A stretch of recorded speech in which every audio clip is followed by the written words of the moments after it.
I'm Catherine, and thanks for joining me at Earn Necessities, a podcast that turns complex financial topics into real talk for Gen X, Millennial, and Gen Z inheritors. Each episode of this podcast, I break down a different topic related to generational wealth and inheritance. My goal is that you can stop trying to figure out how to manage your money by asking Google or ChatGPT what to do, and come here instead for real talk, real solutions, and real advice that you can start implementing today. On this episode of Earn Necessities, I have something really special in store for you. I am giving you all of the secrets that I have used over the past 20 years to craft PowerPoint presentations that are specifically tailored to get my parents to give me money. I've gotten over $2 million from my parents this way, and I'm going to be breaking down all of the secrets you need to know if you want to get on my level. Before I dive into it, a quick plug. If you are a long-time or a new listener of Earn Necessities and you've been enjoying the show, I'd be so appreciative if you could take 30 seconds and leave us a 5-star review wherever you listen to podcasts. It is hugely helpful for the show, and more importantly, it helps me connect with and support more inheritors just like you. Now, let's dive into the episode that you didn't know that you've been waiting for. I want to set the stage first. My parents and I have a very open money relationship. We have never had secrets around money. We've always talked about my wealth, my family's wealth, very freely. And I have never been hesitant ever about asking my parents for money. The first time I made a PowerPoint presentation to try and get money from them, I was 16 years old, and I was primarily interested in increasing the amount of money that I had to buy shoes at Nordstrom's. Real Seattle kid kind of a thing there. But over the years, I've refined my strategy into something that is not just about me. It's also about my parents, and it's about the way that we talk about family wealth, that we talk about money, and honestly, in my mind, the way that we talk about their legacy. I obviously had it easier than some of you because my family started from a place of radical financial transparency. And also because my grandparents were really active in supporting my parents and giving my mom money to buy a house, money to support her lifestyle while she was still young and when she could really use that money. So my family has a tradition of giving large gifts, living inheritances, whatever you want to call them, to support younger family members and getting them launched, versus a tradition of holding on to the money really tight until you die and then giving all the money away. So I am not saying that if you use my PowerPoint strategy, you are immediately and magically going to transform your money avoidant parents into my family. It's not going to happen. I'm not going to promise it. I'm not even going to promise you that if you use this strategy, you're going to be successful at getting money from your parents. Because I have had clients that I have helped build amazing, well-researched, well-thought-out presentations based on what they heard from their parents. Then they deliver it and it's a total shutdown. They're not willing to engage. But what I will tell you is that if you use this PowerPoint strategy, you are giving yourself your best shot of being taken seriously by your parents as an adult who has a well-reasoned proposal that is not only beneficial for you, but also beneficial for your parents. And so if you are trying to get more support from your parents financially, whether it's ongoing support, one-time support for a down payment, college funding for your kids, whatever it is that you're looking for money for, this strategy is your number one best option. Again, it doesn't guarantee success, but it does give you the best chance that you could have. And I'm going to stand behind that until someone tells me differently. So let's set the stage. Before I run through how you should structure this presentation, I want you to think about physically where you are with your parents when you have this conversation, okay? Are you at your house? Are you at their house? Are you on the phone? Are you on a Zoom call? Are you in some neutral third-party location? Where are you sitting? If you are in person at one of their houses, what room are you in? What is the space where all of you feel the most comfortable and the most relaxed together? And also, when you have had these conversations together, not necessarily money conversations, but kind of like difficult family life conversations, where do you have those conversations? So for me, we always had our family meetings in my parents' living room. My mom sat in her chair, my dad sat in his chair, kids sat on the couch. That was always where we did it. And so when I pictured these presentations, that's always where they've happened. As we've gotten older, we've done them in Airbnbs, different places, but it's always kind of in that same structure. And the reason that's important is because you want to set the stage and kind of get everyone primed that this is a serious conversation. This isn't their petulant child coming to say, why aren't you giving me more money? This is an adult who is coming to them with what is essentially a business proposition. You don't need to say that, but you want to give it some gravitas so that everyone takes it seriously and they know this isn't just some win. Because what you want to avoid at all counts is them feeling like, oh, this is just my kid who's begging for more money. You want to be taken seriously as an adult. So you've set the stage, you figured out where you want to have this conversation. Next step is to actually invite your parents to it. Send them an email, a phone call, however it works for you all to communicate. Promo to them, hey, there's something that I want to talk to you about. And ultimately, throughout this whole video and all of the advice that I'm going to be giving you, I am the expert on strategy generally about how to get money from your parents, but you are the expert on your parents. And so it may be that you actually need to promo this conversation for months in person with your parents before you actually invite them to it. Or it may be that you could have one conversation with their parents where they say, oh yeah, we'd like to help you with a house. And then you can follow up with an email saying, hey, I heard that you'd like to help us buy a house.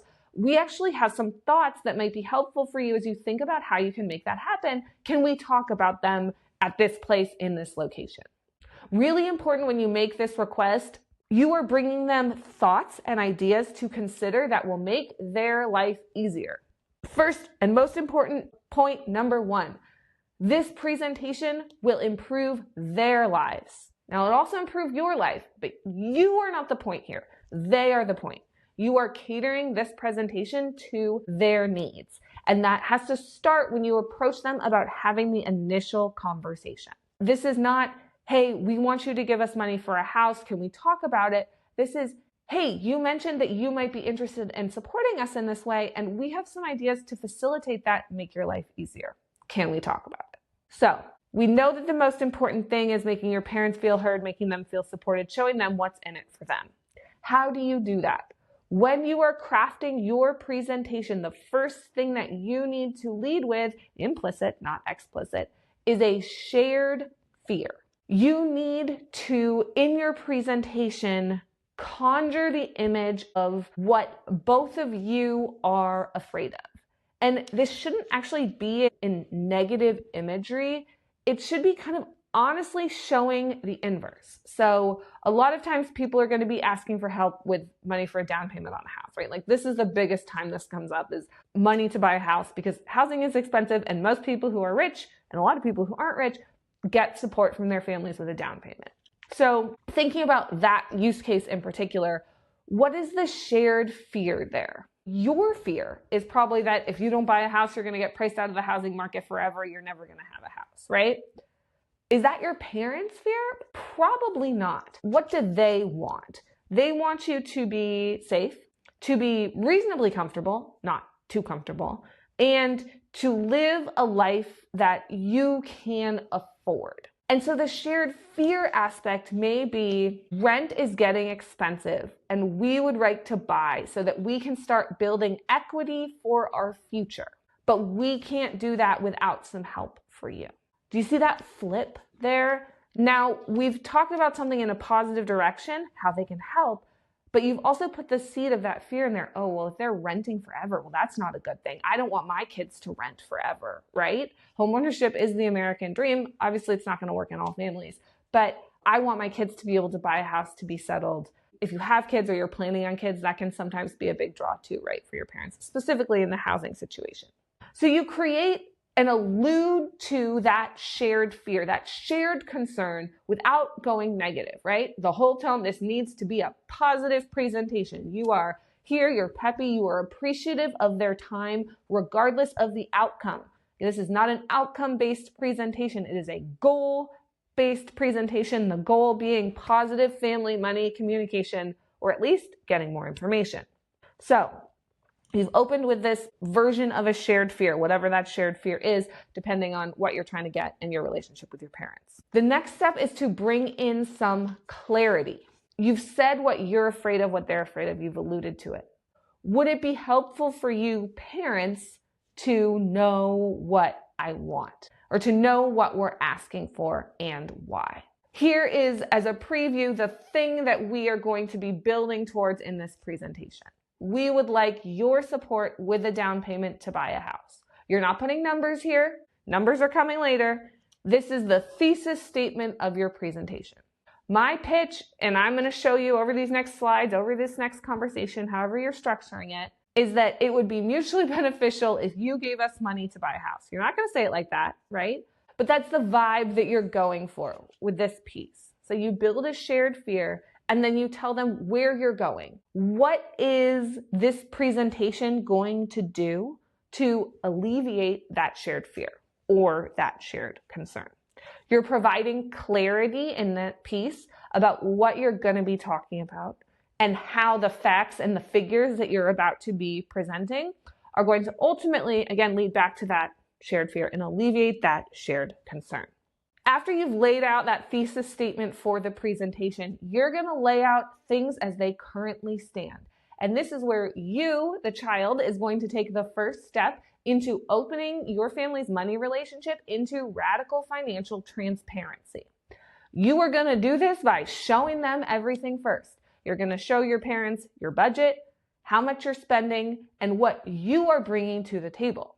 Again, if we're talking about trying to get money from your parents towards a down payment on a house, you are showing them how much you spend on rent, what your other expenses are, how much you're saving, and all of it. Because if you don't give them all this information, they're going to feel like you're just coming to them to try and pull at their pockets. You need to show them that you are financially mature, that you are saving, and that you are doing everything that you are supposed to be doing, but you still can't make it work. And if you're sitting here being like, oh, Catherine, I'm not saving and I can't do this and I can't do that, well, I don't think you're ready to give your parents this presentation yet. Because in order for this to succeed, you need to be able to show financial responsibility to your parents. And if you can't show that to them, then this whole presentation is moot, right? It's not going to work. But if you can, if you are doing everything right and you're still not going to be able to buy the house because no one can buy houses without help from their parents, right? Then you literally put all your cards on the table. And the reason that you do this is so that when you make your ask, you can show how it would be transformative in your life by showing them the difference in your balance sheet, right? Like your AB. This is how much we're spending on rent right now. If you gave us $500,000 for a down payment, this is how much we would be spending instead. And that means we could be saving this much more.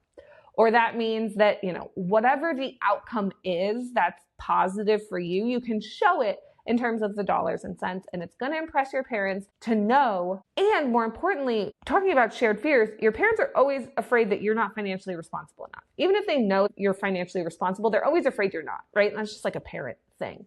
And so showing them that you're financially responsible by showing them your balance sheet, your net worth, your income statement, all that for your family is going to go a long way. Once you've showed them all this information, you're going to jump into the proposal, what you're actually asking for. And it's really important here that you show two options. I generally go with the option that's better for me first, but you could change that structure around depending on your relationship with your parents. So for example, I asked for $500,000 for a down payment for a house. So my first ask was, after I showed them our budget, I said, we're asking for $500,000 to be able to afford a house like this. And then I showed some comps, gave some more information on that. And then I said, alternatively, if you're not ready to make that commitment yet, here's another option, which was, I think, an interest-free loan. It doesn't really matter what it was. I knew they weren't going to go for it. But the important piece is I wanted to say to them, I am here for flexibility, right? Like I'm making a proposal, but if you don't like it, we can workshop. And here are two different options, both of which are totally okay with me, or some options C that you propose that we can now consider and talk together. It removes this sense of just money grabbing when you provide these different options and show that like you would honestly be grateful for anything, not just, kind of your ultimate goal in this presentation. So after that, you stop. You ask for questions, you ask for feedback.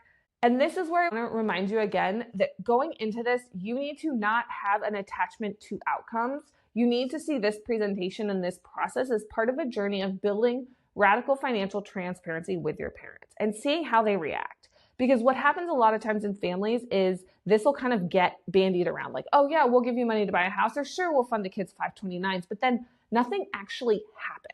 And so if you want to take some agency into actually bringing these things into action, you need to do this step, like actually put together the pitch and then see what the response is. If the response is like, absolutely not, this was a terrible idea, then you've learned like, okay, I can't rely on my parents for money. And they will say these things like, sure, we'll give you money. And they don't mean it, right? And that's valuable information.